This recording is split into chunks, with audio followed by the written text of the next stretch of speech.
Good morning, everyone.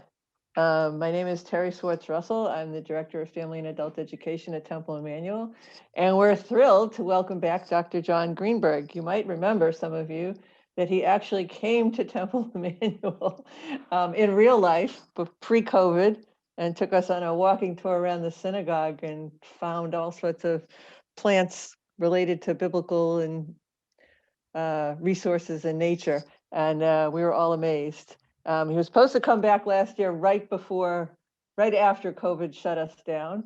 So we hope to have him in person again. But for now, in his spare time, or over many years, he's been using his expertise in biblical and Talmudic, as a biblical and Talmudic ethnobotanist, to write a Haggadah called Fruits of Freedom. It's on your screen if you look at my screen. And we're thrilled to welcome back. On the back of the Haggadah, there's people wrote various comments, and I love the one by Dr. Ed Bez, who is the president of the Botanical Garden Society in Jacksonville, Florida. Who knew there was such a thing? Who wrote, "It takes courage to tackle the busy intersection of faith, tradition, and science. Inspiring readers to risk a closer look at the elements of the Seder mandated a scholar, passionate, Torah-loving, and skillful storyteller who respects the wisdom of sages and contemporaries." So we want to welcome Dr. John Greenberg. I want to note that this class is being recorded, and if you do not wish to appear or be heard, please turn your camera and microphone off in Zoom. However, if you wish not to appear at all, please change your name to initials or a nickname if you're choosing, but we hope that you'll come on screen. Dr. Greenberg's going to be sharing his screen with us to show us various information, and we're going to get going. He's going to speak for about 45 minutes, and then we'll take questions. You can either put them in the chat or wait until we have a conversation afterwards. So Dr. Greenberg, please take it away. Thank you, Terry. A kind introduction. That's great. It's interesting. Dr. Bez, by the way, is the pastor of a Protestant church in Florida, and has founded that Biblical Garden Society because of this interest of his. So we have an interesting dialogue going on from different faith traditions, which is kind of, he's very enthusiastic about the Jewish foundations of his religion too, which is kind of interesting. So I want to talk primarily today about some interesting things that are in the new Haggadah, rather than about the book itself. I just want to give you a brief orientation of the book itself so that what I'm saying will make sense in its context. So the challenge here was to show ways that we can, this is a part of my longer term project that many of you are familiar with from my appearance at Temple Emmanuel a few years ago, back when it was possible to do such things, Torah, Flora, where I tried to use my background in secular scholarship in agricultural science, biology, and history to show ways that we can use this kind of information to enhance our appreciation of Torah rather than seeing it as some kind of adversarial, foreign, secular kind of scholarship. And then many of these apparent conflicts can be resolved and are actually, it's an illusory choice that we have to make between science and Torah. They can often be a very, very beneficial partnership. So this was reflected, first of all, I'm going to show you the cover of the book briefly, as Terry just did, and look at it a little more closely, and you'll see a few things here. Let's bring this up to full screen. There we go. So here is the front cover. You can see at the bottom, the agricultural background to Passover. This is a copy of a wall painting from an ancient Egyptian tomb, and you can see various scenes from daily life as they were often, as they often depicted in these things. Here about agriculture primarily, you can see in the top right part of the panel, grapes being harvested and crushed into wine and then bottled, and below that aquaculture, where artificial fish ponds surrounded by papyrus are being used to raise and then net fish, and then there's all sorts of produce in the center, and all of this is being presented to the pharaoh and the queen on the left. So that's agriculture as we experience as agricultural laborers in Egypt. At the top, we see two examples of Jewish farmers in a free, independent Israel today. So this is the progress we've made, and so it fits perfectly with the title, Fruits of Freedom, or Pri Cherut. And my goal was to sort of document this passage through the history of food and agriculture and how it helps to better illuminate and help us to appreciate better a lot of what's in the Haggadah. Okay, let's take a look at the back cover now, because bringing all these different disciplines to bear was sort of a challenge. And I wanted to run it by people who had expertise in various areas to make sure I wasn't entering into something I didn't know much about and making a mistake. So you can see, I don't know if this is big enough to read all the names of the reviewers here on the back, but you can see there are several rabbis, two people who are known for their expertise in history of Jewish food, Joan Nathan and Levana Kirschenbaum. Some of you may have been at Levana Restaurant back in the 80s and 90s when she had it in New York, the first really elegant Jewish restaurant that was kosher. Professor Zohar Amar at Bar Ilan, he's a professor of archaeology specializing in archaeobotany. Joanne Gardner, who's a gardening writer who also spent a year doing research in Israel and wrote a book about biblical plants. Ed Bez was already mentioned. Erica Brown would be familiar to some of you as well, a very broad-ranging Jewish thinker. Rabbi Menachem Genack, head of OU Kosher, and Nigel Savage, who may be well known to some of you as the founder and president of Chazon, a Jewish environmentalist organization. So you have many different angles being, different bases to touch here.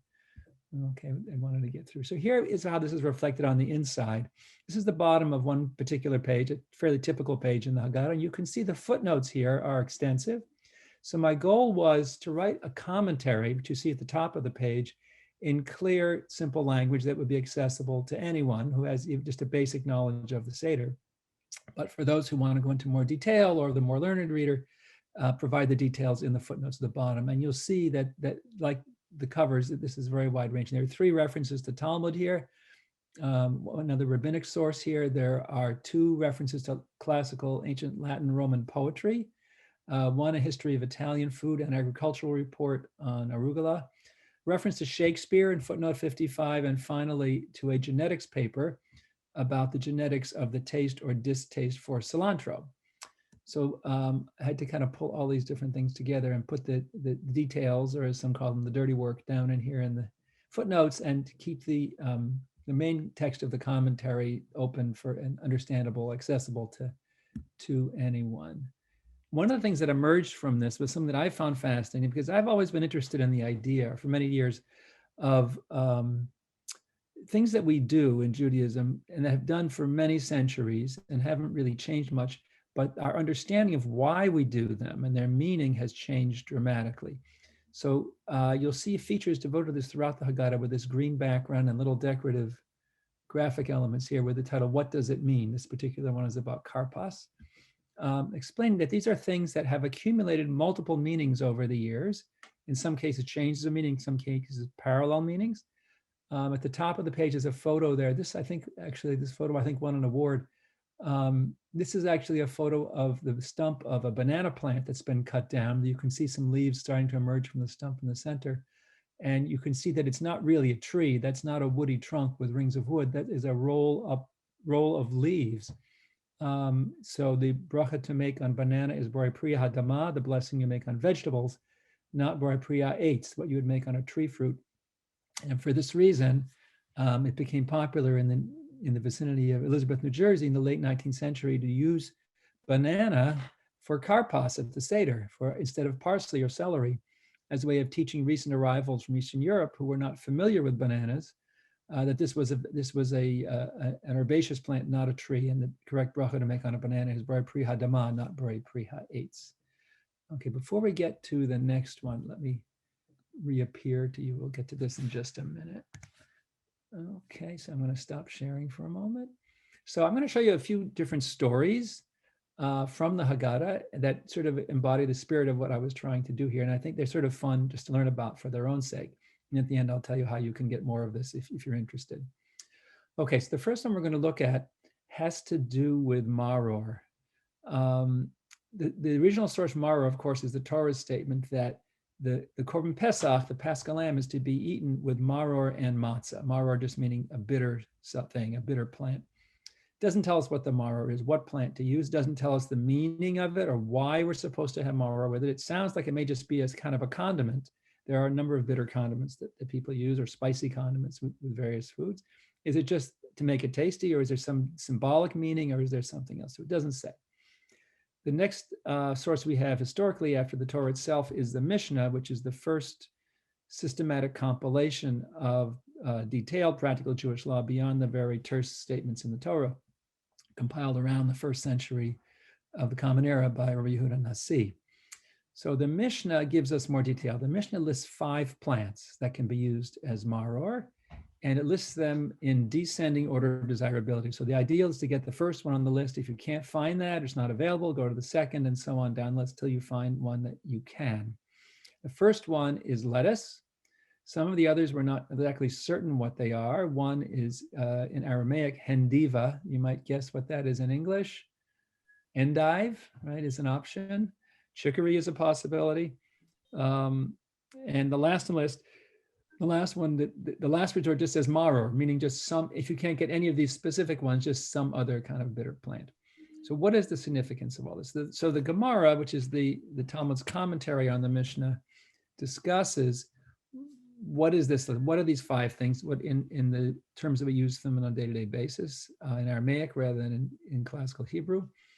And what other criteria we're supposed to use to identify a possible candidate for maror, and what does it all mean? It talks about the criteria. The most important one is an acrid, bitter white sap that emerges when you cut the plant. You may have noticed if you tear a dandelion, for example, you see a sticky white sap. If you cut a head of romaine lettuce near the base, you may sometimes see a white sap coming out of there. This is called latex that comes out of these plants that are in the aster family. And in the case of lettuce, it contains a bitter substance.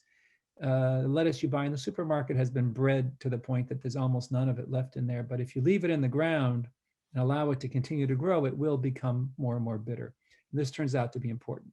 So the Talmud contains a story at this point that is written as though it was meant specifically to exclude horseradish, although it's unlikely that horseradish was available to people in that environment. Horseradish is definitely not maror. It was adopted by Jews in Eastern Europe as a last resort because they couldn't get any kind of greens at Passover time because it was so cold, nothing had been growing long enough. And so they looked for something bitter and they wound up with this horseradish. It's the root, of course, that we use, and the Talmud is very explicit. We have to use the above ground parts of the plant, stems and leaves, not the root. And it's not in the aster family. It really has none of the characteristics of maror. It isn't even bitter. It's sharp, but it's not bitter. So the Talmud tells a story meant to clarify this and to explain the meaning of maror. The story goes that one of the rabbis observed one of his colleagues collecting herbs of some kind before Passover, and he asked him what he was doing. He said, I'm collecting marir ta. Now, if you know any Aramaic, if you study Talmud at all, you know that the ta suffix at the end of a word means the. So marir ta is the bitter, or in other words, the really bitter stuff, we just call it the bitter, right? I'm trying to find the most bitter herb I can find to use for Passover because we're supposed to use a bitter herb. So I really want to do this mitzvah fully and enthusiastically. I want to beautify the mitzvah. I want to get the most bitter one I can find. The other one said, no. You are completely mistaken here. Did you forget what we learned? We're supposed to use lettuce, remember? And he tells him a midrash, a homily to explain this. He says, just like this plant, so too were the Egyptians. In the beginning, it is tender, and in the end, it is bitter. What is he referring to? He's referring to the fact that lettuce, if you leave it in the ground and don't harvest it when it's ready to eat, will continue to mature and become tough. And in the wild, its wild relative, the prickly lettuce, actually becomes thorny and inedible, and it becomes more and more bitter until it's completely inedible.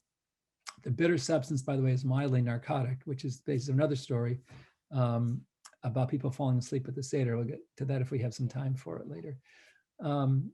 Okay, so what was the point? He's comparing it to our stay in Egypt. He says, Kach hayu Mitzrim. The Egyptians were like this. How so? When the Jews arrived in Egypt in the time of Joseph, it was great. We were the closest people in the country to the Pharaoh. We got the best land for our families. He gave us all good, cushy government jobs.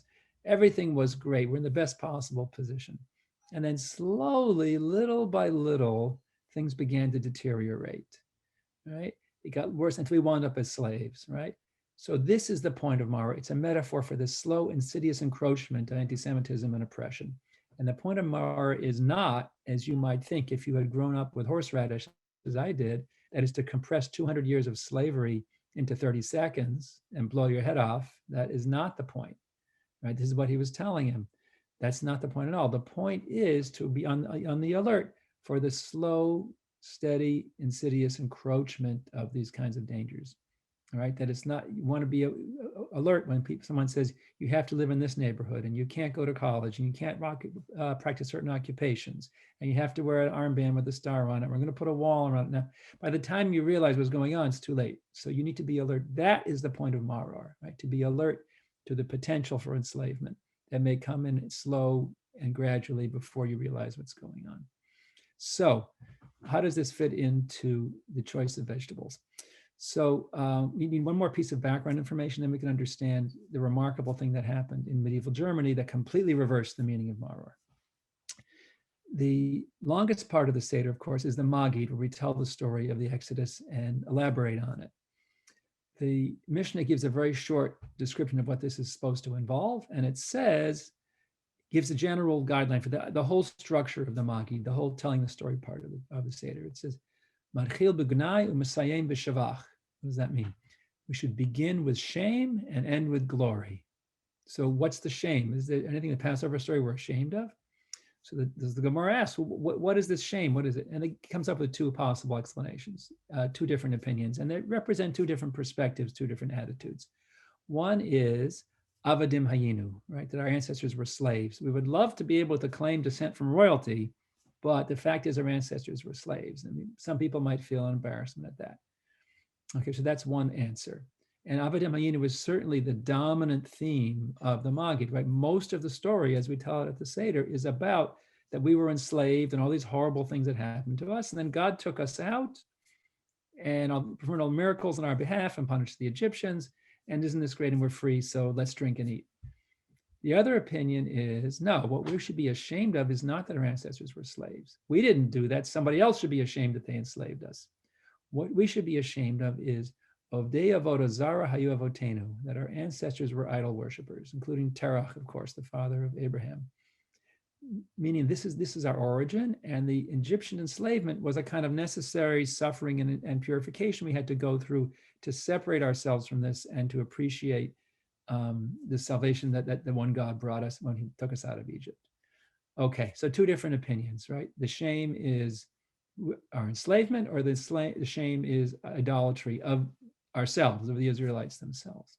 Okay, now along comes the Ravya. So the Ravya is an important Rishon. The Rishonim are commentators on the Talmud before the time of the Shulchan Aruch, so up till the late 1500s. He lived in Bonn in Germany, and he makes a remarkable statement. In his comments on this page of the Talmud that describes the choices for maror, he repeats the list that's in the Mishnah, and he says, that's right, go through them start from the beginning and get the first one on the list that you can. That's the preference. Get lettuce. If you can't get lettuce, go to the next one. You get chicory, you get endive, go down the list. And if you can't get any of them, here he adds his own little contribution. He says, if you can't get any of these things, not available where you are at that time, then you should use Vermut. This is a German word, Vermut. So what does Vermut sound like? What would you guess it translates as in English? What does that sound like? Anybody want to hazard a guess? Vermouth? Vermouth. Sounds like vermouth, right? It does sound like, and it's not a coincidence. It's the same root. It's the same word. Vermouth is a seasoned white wine flavored with herbs. At one time, it was seasoned with wormwood. Verm in German is worm.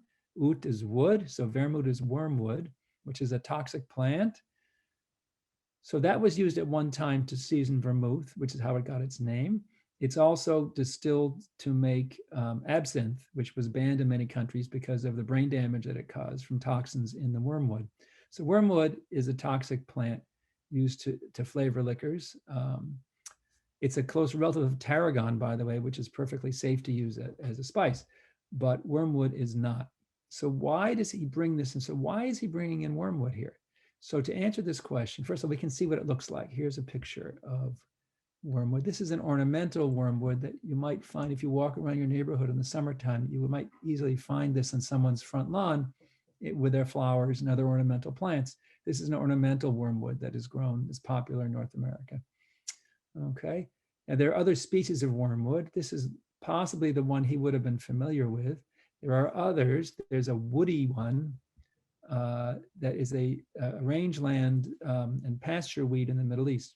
So here's the problem. Is there a biblical reference? Is he alluding to something, some meaning that this plant carries? So to answer that question, we have to look back at the Torah to see, does the Torah refer to this plant anywhere? And yes, it does.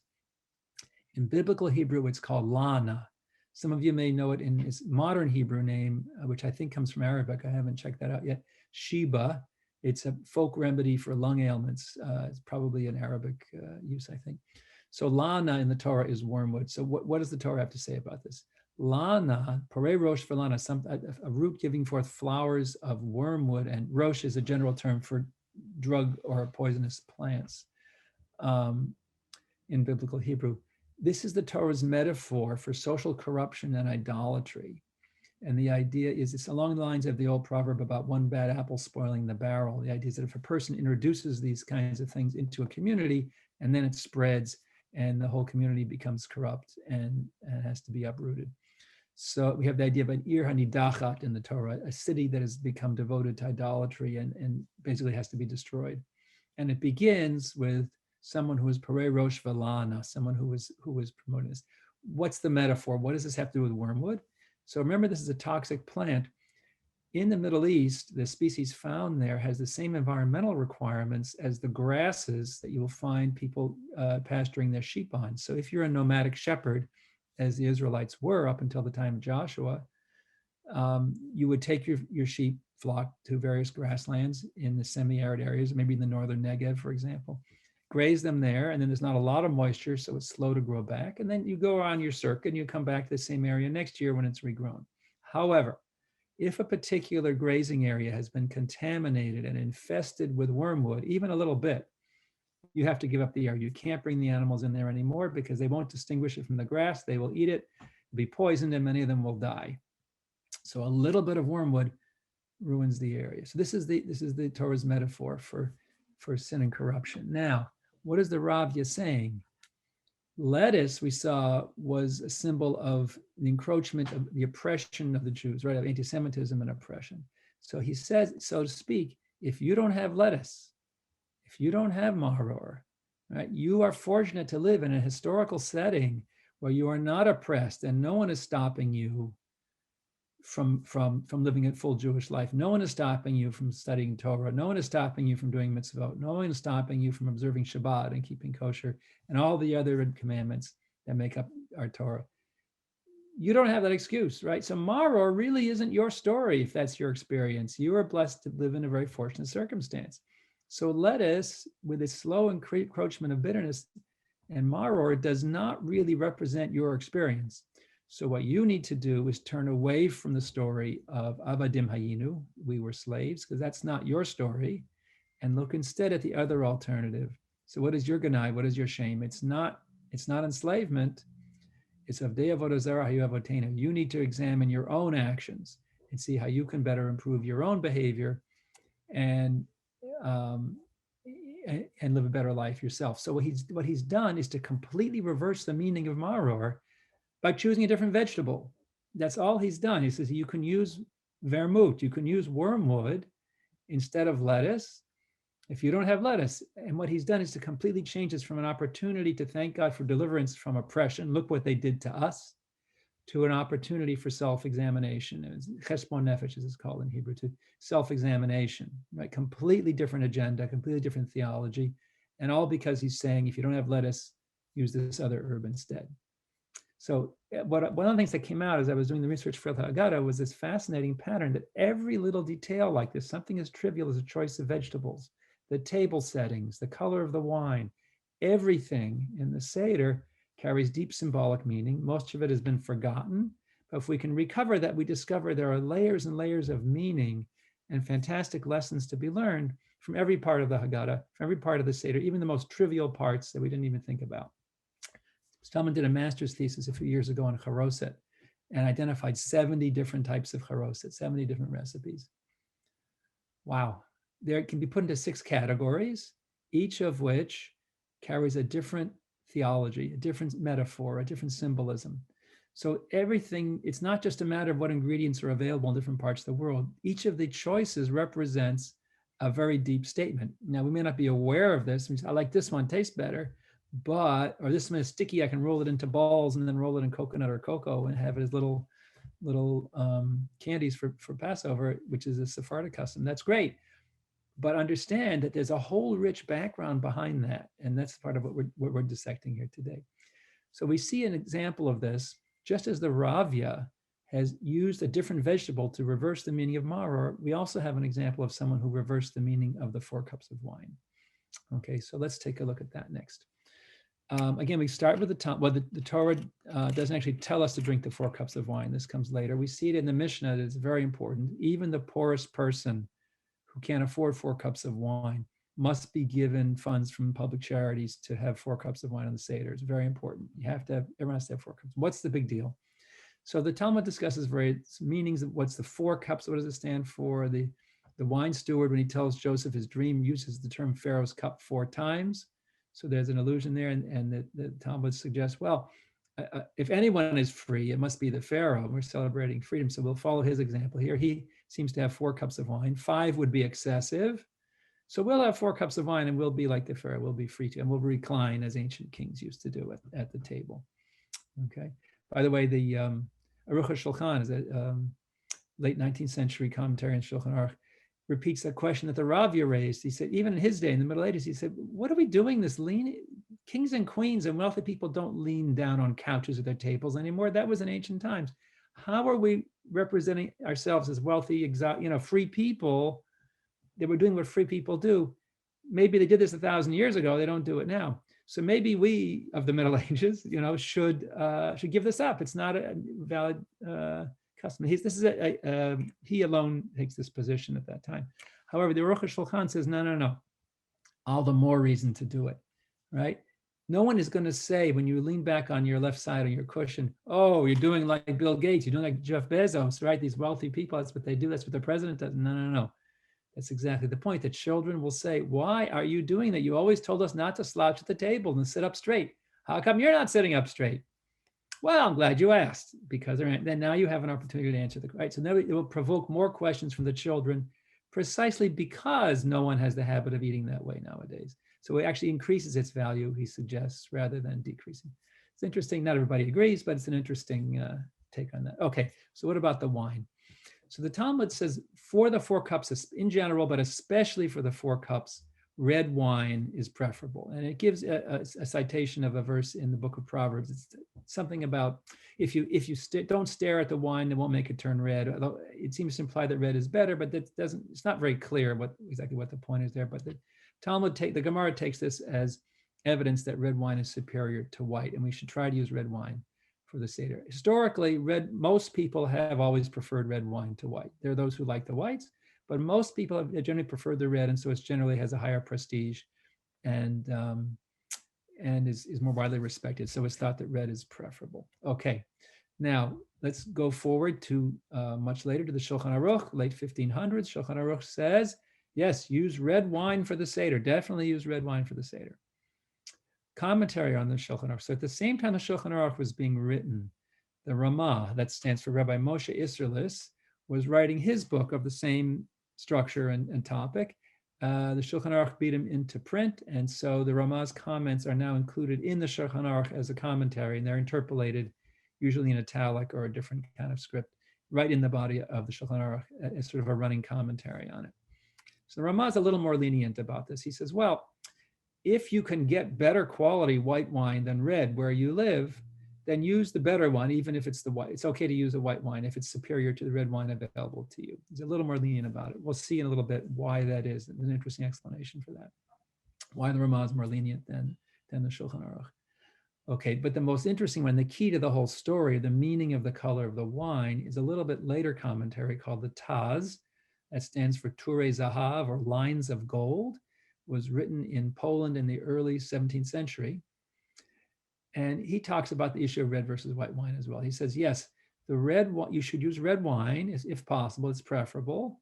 And the reason is that the red wine is an allusion to the blood. What blood was he talking about? So what would you think about the Seder? What jumps to mind? What's the obvious explanation? What blood could he be referring to? You can use the chat or just unmute yourself if you have an idea. What blood do you think he's talking about here? The red wine alludes to blood. What blood? The Any Nile. ideas? Well, I would say either the blood of the Egyptians or the blood that we put on the lintel of the door. Okay, so good. So we have two ideas so far. So one is, right, the last plague, the 10th plague, the death of the firstborn of Egypt. We don't know exactly how they die, but this sounds like shedding blood. And second, possibly the blood of the Korban Pesach. We smear that on the doorposts of the house where we're having the Seder. This was done only the first Seder in Egypt. Okay, that's two obvious possibilities. The river. Sorry? The river. Okay, and the third one is the first plague, right? That the Nile River, the source of water for everybody, turned red like blood and no one could drink it. Okay, these are obvious. These three are, any one of these three would have been an obvious choice, right? Great, but that's not what he does. He jumps over the three obvious metaphors that jump out and present themselves and says, instead, he cites an obscure midrash that I would imagine most of you have never heard of. I hadn't heard of it till I read this comment. He says what it refers to is the blood of Jewish children whose blood was used to be mixed with the mortar for the construction projects the Jews were forced to build in Egypt. Where did that come from? I mean, why would you ignore the three most obvious examples and choose instead something very obscure? So the reason, I think, is that all three of those examples that we just came up with have one thing in common. They are all very tied to the story of Avadim Hayinu, right? Two of them are plagues, part of the punishment of the Egyptians that enabled us to eventually leave Egypt.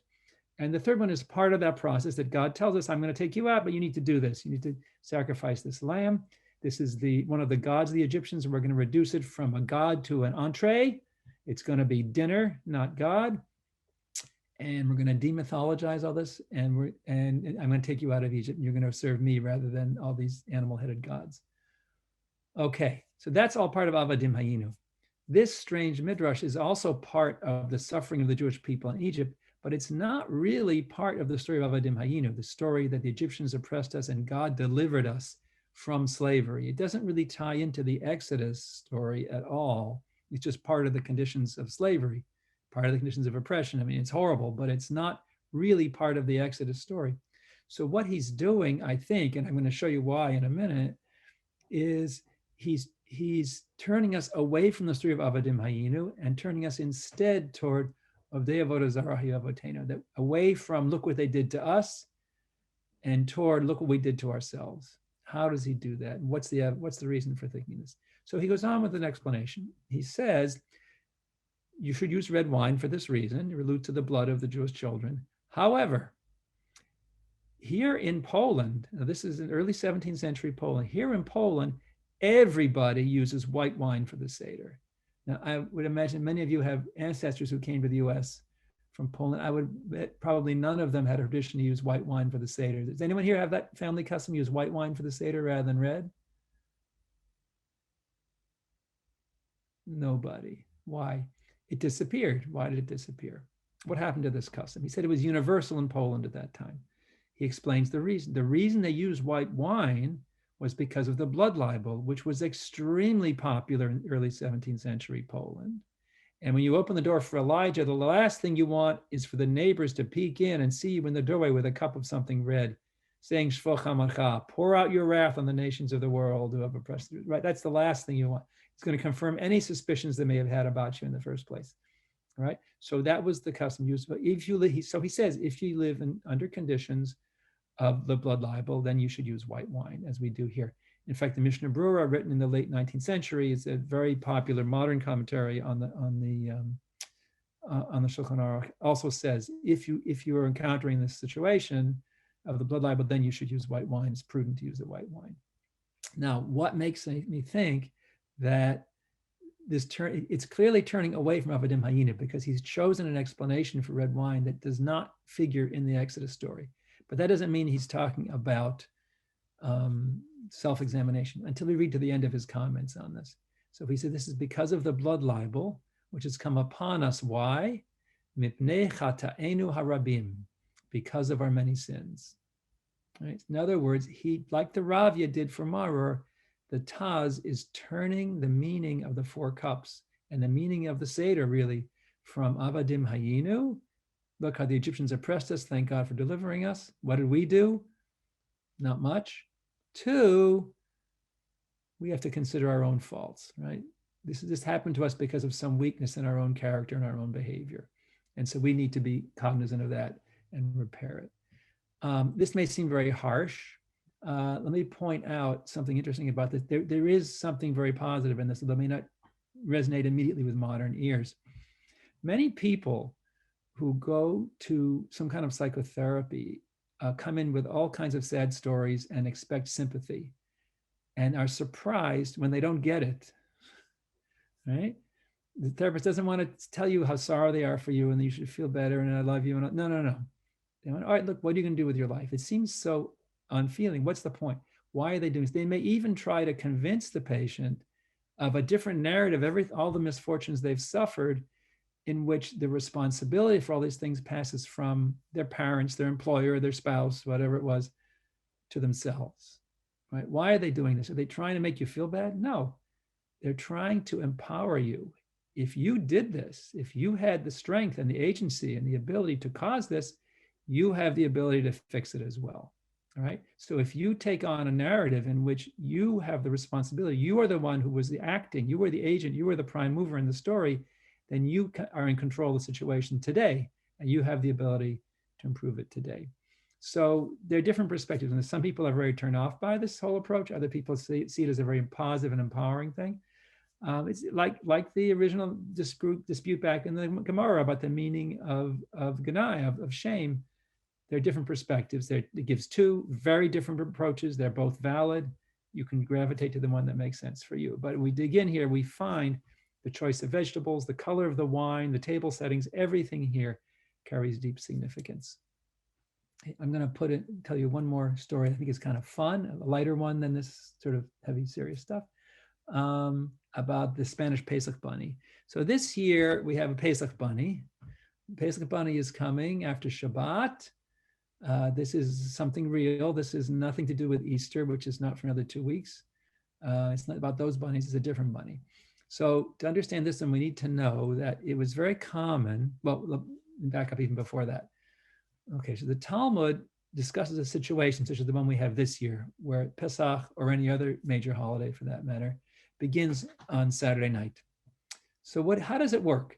Because it's the end of Shabbat, so we make Havdalah, and we have certain brachot, and we have wine and candle and spices and so on.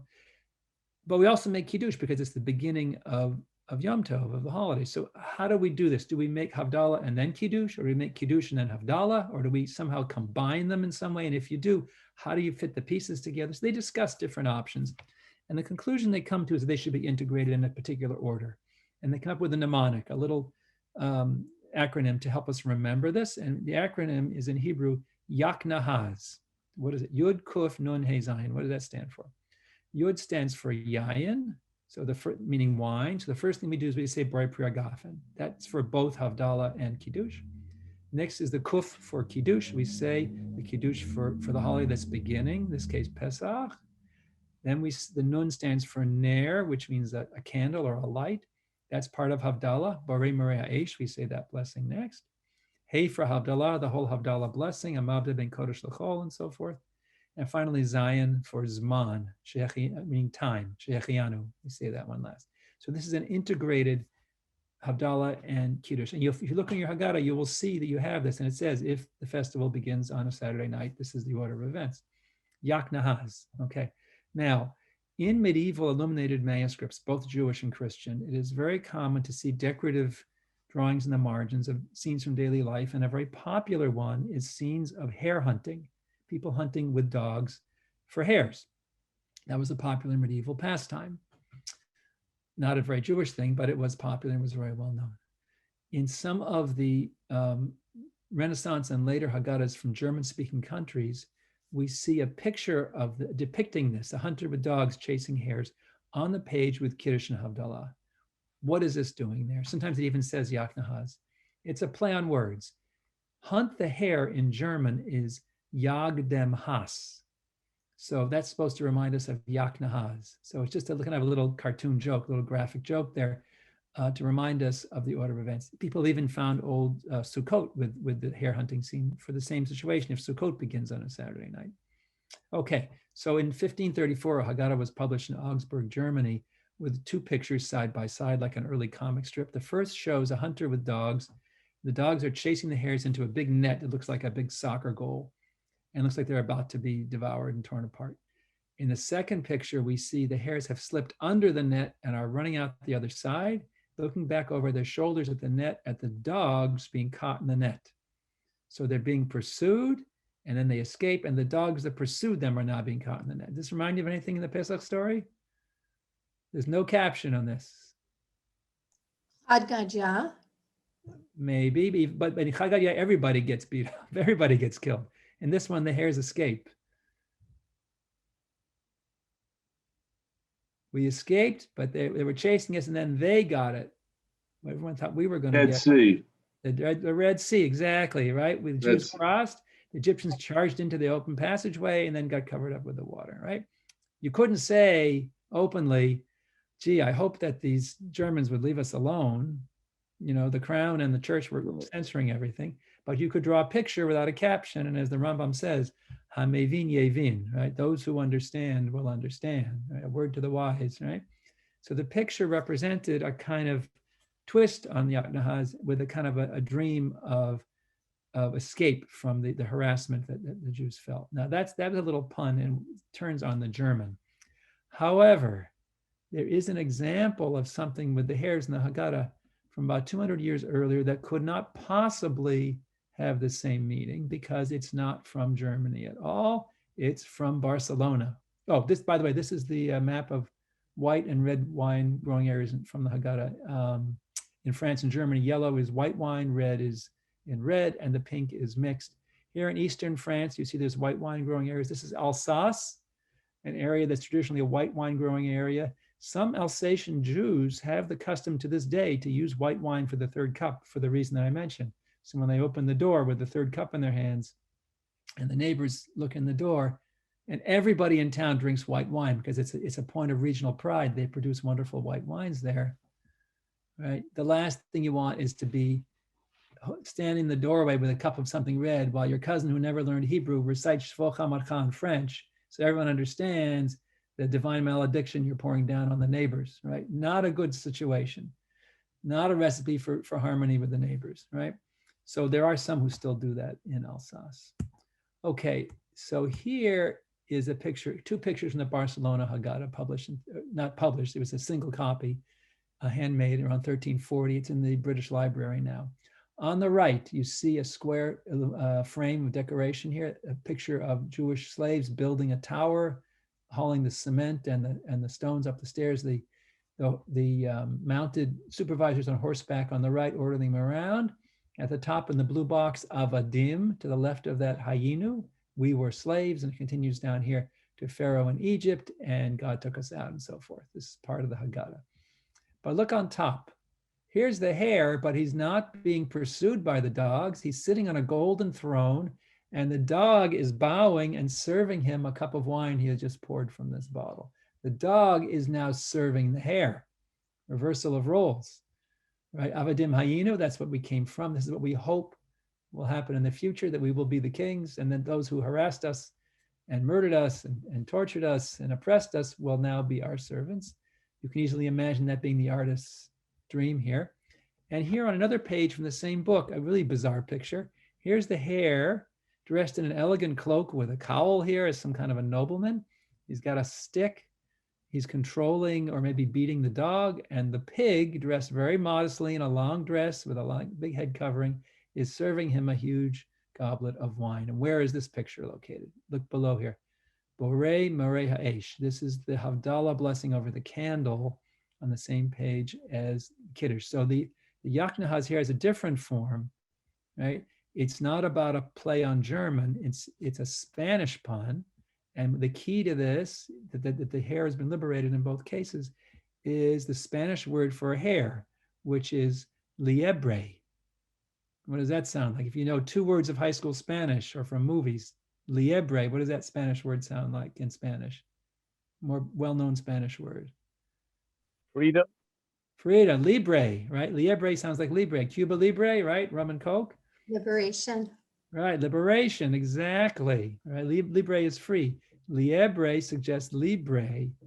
So here you go. Here again, you couldn't say it openly, but you could draw a picture, and those who understand how to draw the inference, what it's alluding to, would understand it very well. So every detail here has some kind of deep significance. I have a lot more stories, but I'm just going to wind up this part, and then I'll take some questions. If you are interested in this sort of thing, there are a couple of things you can do if you would like to learn more about this. First of all, let me go back to my PowerPoint. Here, let's go to the next page. Here we go. So if you would like to buy the Haggadah, I think if you order it today or tomorrow, you still will probably get it before Pesach. Do not try to order it from Amazon right now. They have run out and won't have any more for another month. However, you can order it from the publisher. If you go to my website, torahflora.org, and click on Haggadah, you'll see near the top of the page a link, an orange link. You can click there to see some sample pages and to buy the Haggadah directly from the publisher. You should have it by the end of the week, I think.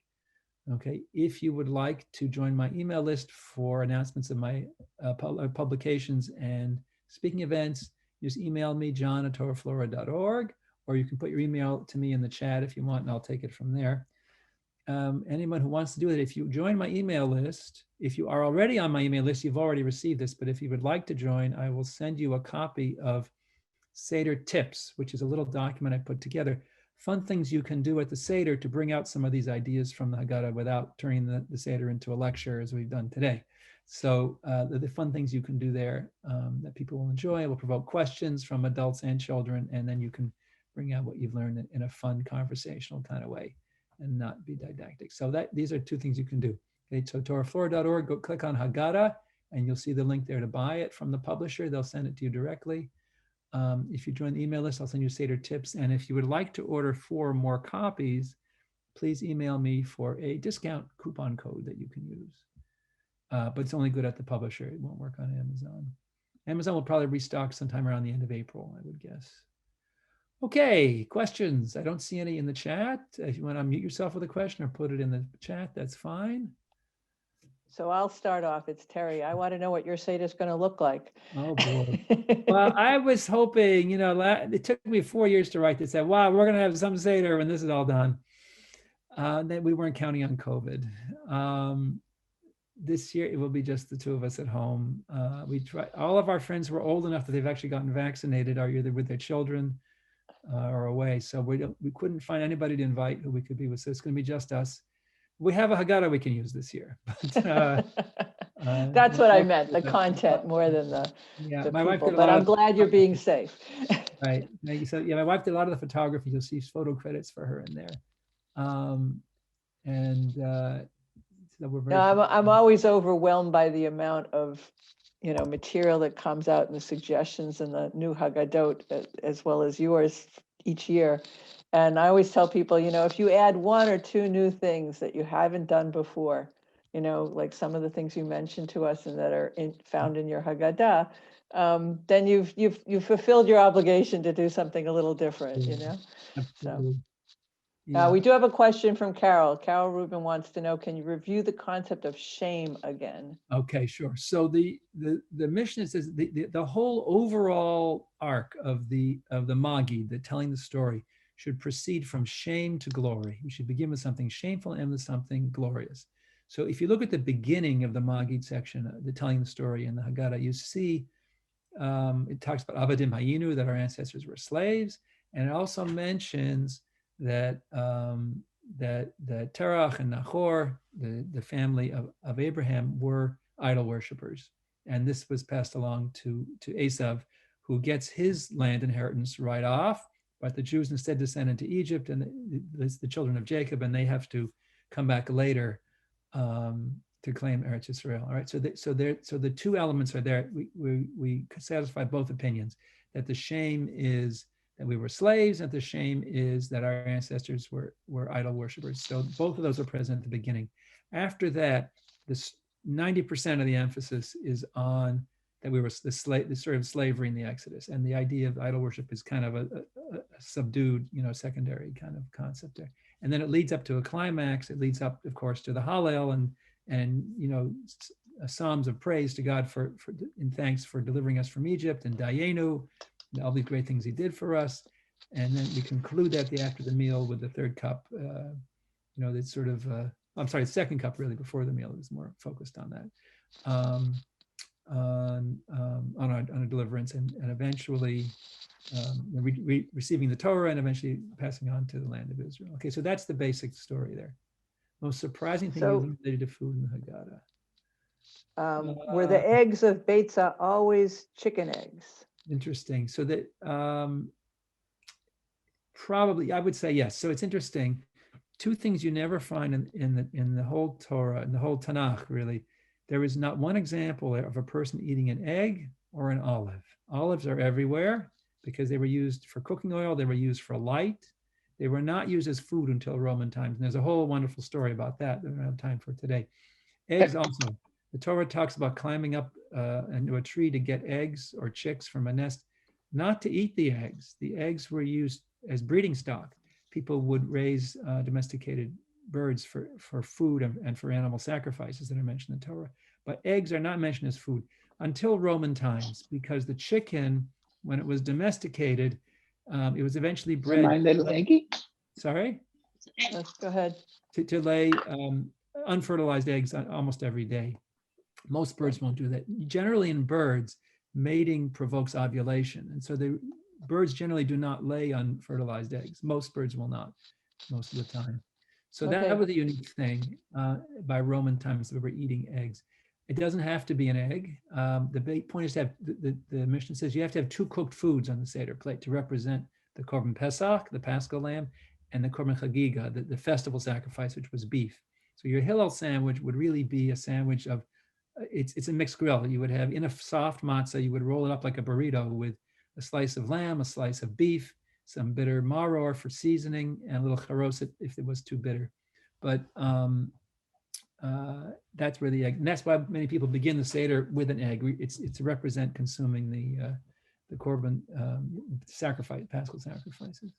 Karen asks, what's the most surprising thing you learned related to food and the Haggadah? If you had to choose. Wow, there were a lot of surprises in this process. Well, one thing I thought was really interesting, this whole business of changing the meaning, when I came across this statement of the Ravia, I was really stunned at changing the meaning in Maror. But then I began to find other things like that. Another one that I thought was really interesting is the suggestion made by the Mordechai, who was also a Rishon, and then was revived in recent times by academic scholars, Jewish studies scholars, that the order of the Seder as we do it today is backwards. That originally in temple times, it was done completely differently. The Magi did not precede the meal. It was, you would make Kiddush and then eat the meal. And then while the meal was being eaten, and afterwards you would tell the story, which explains a lot, right? There's no other example where you make Kiddush and it's like hours until you have motzi and the meal. Why? That's really strange. And why do the 4 questions ask about things the child hasn't seen yet? Right? How does the kid know? How come every night we eat salad, but tonight we're having more maror? How come every night we sit up straight and tonight we're leaning? None of this has happened yet. And with the dipping, right? Everything seems out of place. And the explanation that the Mordechai has is that, and there's some good evidence for this, that it was done in the Magid came after the meal. The meal was right up after the Kiddush. But once the temple was gone, it had to be kind of redesigned into a form that could be done without a sacrificial meal. And so instead, the Magid became the focus rather than the meal. I like the idea of eating. Anyway, Chana Meyer says, what do you think about adding an orange or an additional question to the Seder plate in Seder, modern metaphors? Okay, first of all, let me correct the concept that anyone is adding an orange to the Seder plate. That is a misunderstanding and it requires further study. Anything, I would say this is a general rule. If it's something you don't like, something you don't accept, something you can't connect with, you have to dig deeper and you will eventually find a truth you can connect with. This goes all the way back to the Middle Ages and it's not an orange by itself. Tosfot, commentary on the Talmud, says that the tapuach, and we usually translate this as apple in modern Hebrew, but it's not at all clear there was apple, and there's plenty of reason to think that apples were not available in the ancient Middle East. That the tapuach is actually an etrog. The Talmud says to include it in the charoset because it gives it a sharp, acrid taste, which sounds more like a citrus fruit than any modern apple. Maybe a very a very tart one, but it doesn't seem to be something you would do. You usually add apples for sweetness.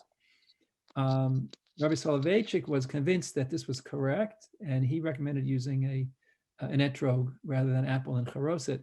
Now, his student Herschel Schachter thought that made sense, and he wanted to adopt this, but he couldn't get an etrog at Pesach time because they're not available. So he began using other citrus fruits, including orange, primarily orange, rather than apple in the charoset. So the orange has been there all along, like many other things. My feeling is that it's a mistake to try to use the Seder or any other Jewish tradition as a vehicle for another agenda. I think all these other social issues that people want to import into Pesach and into other Jewish holidays have their own merits, but they can stand and fall on their own merits. They don't need to be sanctified and sort of wrapped in the flag by being made part of Judaism. So I'm really sort of wary of any kind of attempt to graft another agenda onto the Seder. But it's such a rich, there's so much in there. I don't think anybody needs to do that. We have There is another, Yeah, oops, sorry. go ahead. Well, There's another question. You can finish and then I'll ask. So I think good example of what I think would be a legitimate attempt to expand in modern terms. There is a rabbi in Providence who has a kashrut agency. It's an interesting model. He doesn't charge the restaurants and the manufacturers. It's a subscription model. It's community supported, so it's free to them. And he makes matzah every year, soft matzah, which he sells, and you can order it. And what he does, all the money that they make, that his company makes, producing soft matzah, is all donated to organizations fighting modern day slavery, which is still a very much a live issue. So that to me is a very sensible, logical extension of what the Seder is about. I wouldn't say that the Seder or the Pesach is about opposing slavery per se. I think that's missing an important element, which is that this was an opportunity for God to make use of our social grievance to advance another agenda, which is monotheism. But it's certainly, that's a reasonable, extension of Pesach. I'd be wary of trying to graft other meanings onto it, though. I'm sorry, there's another question you wanted to. please discuss what you have told elsewhere about the scarcity of sheep for the Korban, as grazing of sheep was forbidden in parts of ancient Israel. Sure. I wonder who MB is. Okay. Tell us who you are. No. All right. So because I talk about plants and nature and Torah, people want me to talk about environmentalism, and I'm not opposed to it. I think environmentalism is an important issue. It's just not my particular specialty. But so there is one environmentalist article in Haggadah, and it isn't even polemical. It's just a story, just relating the facts.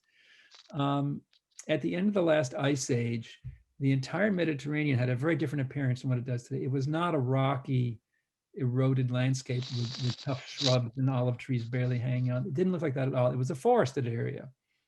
And what happened was, as the human population around the Mediterranean increased, people began to cut down trees for lumber and for construction. They began to plow hillsides to plant crops, and they began to graze animals on the hillsides. And the result of all this was extensive erosion.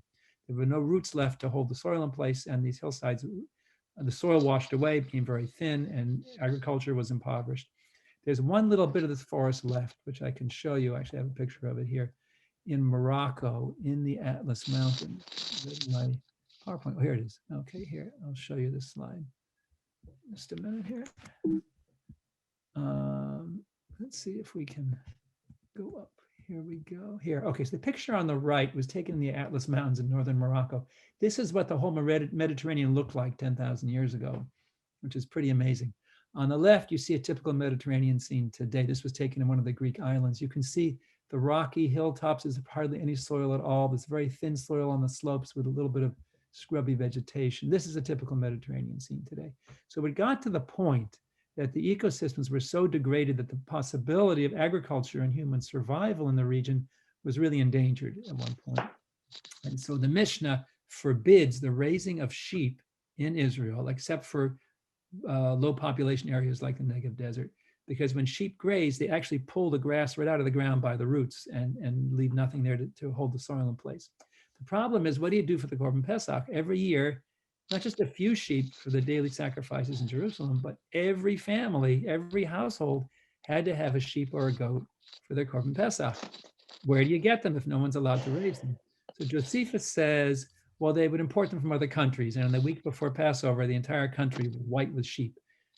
He says a lot of things, some of which have been substantiated, some of which are self-serving and not trustworthy, and no one really knew if it was true.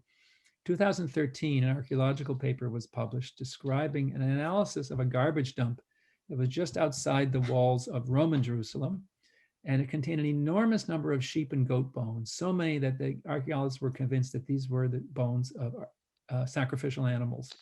So they analyzed them. You can do an isotopic analysis of the carbon and nitrogen residue in the bones, and it can give you a clue to where the animals had lived and what kind of diet they were on. They determined that they were primarily eating desert plants in the northern Arabian Peninsula. So these animals apparently were driven overland. This is a fantastic thing for the times, especially. Imagine driving huge flocks of sheep from across the entire width of what is today Iraq and Jordan, all the way to Jerusalem once a year for that one day. Hundreds of thousands of them, so every family can get one, right? Wow. So Well, Chaim Lauer, who's on the call, agrees with you. He said he read an archaeological article that said exactly what you just said. Yeah, I have the citation in the Haggadah. You can get the reference there if you want it. So, but what's impressive about this, and here's where I love using the science to improve our appreciation. We can take such a lesson from this. Imagine the dedication and the determination of our ancestors to preserve the land of Israel as a productive society and to preserve the Torah. Right? They were determined to maintain the Korban Pesach and to maintain the livability of Eretz Israel. So they were going to go through all the hardship of banning a primary source of meat and milk and fiber, wool, in order, and go through all the hardship of importing these products, and once a year buying a sheep that had to be drawn. All that distance must have been very expensive, because they were determined to live in Israel and to live a full Jewish life with the temple. Great. So there's the story about that. We have one more question. If monotheism is the major theme of the Seder, is that why Moses is not mentioned in the Haggadah, to keep the focus on God? Many people have suggested that. There is actually one oblique reference to him, but yeah, I think that's probably right. For example, we don't know where he's buried, right? And I think part of the intention was to avoid making this a shrine and to develop a kind of a personality cult around him, as some other religions have done, that their founder becomes a god or a demigod in various versions, or deified to the point that the individual becomes the focus rather than the idea that we are all equal before this one universal God. So I think there's a lot to be said for that idea. It's key that this is not a holiday celebrating that a hero named Moses took us out of Egypt. It's that God took us out of Egypt. And Moses is very clear throughout the whole story, and I go through this and I got it, that these are not his magical powers, right? This is God at work here. It's been pointed out that people have tried to argue, well, he was a very smart guy and he knew how to predict the weather and he could see signs of a locust swarms approaching. And what you wind up doing is creating a demigod instead of God. Which is more believable? This guy was a superhero, or with a cape from a comic book, or that there was this one transcendent God who we can't see, we can't give concrete form to, but who was responsible for the whole thing. So talking about the miracles of the 10 plagues, can you give us a couple of natural explanations? Are there? Well, they are. Depends what you mean by explanations. I mean, I don't. Explanation doesn't mean explanation as opposed to there being miracles. Right. So Rashi says that every miracle contains an element of the natural, meaning every miraculous event is based on some natural phenomenon that becomes exaggerated or is out of place, out of its usual time, something extraordinary about it, but it's not completely out of the blue. There's some fundamental basis to it. And people have developed this theme, for example, with the parting of the Red Sea, and made mathematical and even physical models about certain kinds of winds that can create a unique kind of a tide that dries up the ocean floor or the lake shore. They talk about red tide, in the Nile River. But the amazing thing about it, you have to account for the timing, right? And it's the fact that all of these things would happen exactly. And even if you say, well, there was this wind that caused the Red Sea to part. Yeah, but it happened at that moment. Right. I mean, there is something miraculous about that, even if there's an element of the natural there. So I don't want to minimize that. I think that's important, not to look for natural explanations to tell the whole story. They can't, because the story is that something miraculous took place, and that isn't going away. but we can, if you're interested, you can try to understand the mechanism through which it happened. There was something about The hair. Moses. Moses. So according to the Ibn Ezra, I think it is. I think it was Ibn Ezra made this point. Moses anticipates this, right? Why does he say to Pharaoh, "You tell me when this plague should end," right? Because he suspected that Pharaoh thought he was some kind of a magician, that he had some kind of tricks, some kind of magical powers, and Moses himself was causing all these. He said, "No, no, no, I'm just a messenger. You don't believe me? I'm not going to control this. You say when this is going to end, and God will do it." Right? So it's not up to, I'm going to stay here. I'm not going to do anything. Right? So it make clear that it's not from him, that we shouldn't be focusing on the natural elements so much. Now we can say that what these items were had some significance. For example, somebody mentioned the idea of monotheism as a major theme here, right? Much of what the story is about is discrediting the polytheistic religion of Egypt, right? Taking the ram-headed gods, who were some of the fiercest gods in the Egyptian pantheon, and turning them into dinner, and tying them up for 3 days to rub their nose in the fact that we're going to slaughter it.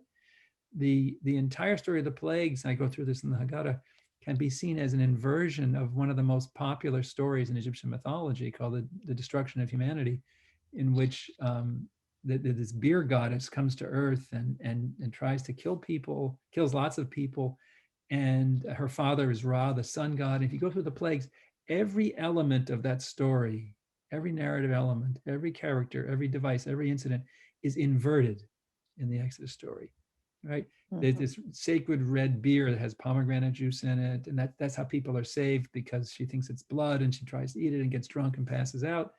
No, it's not. The red is not going to be the salvation of humanity as it is in the Egyptian, theology, Egyptian liturgy. It's going to be what's going to ruin Egypt, because you're not going to be able to drink in this desert, right?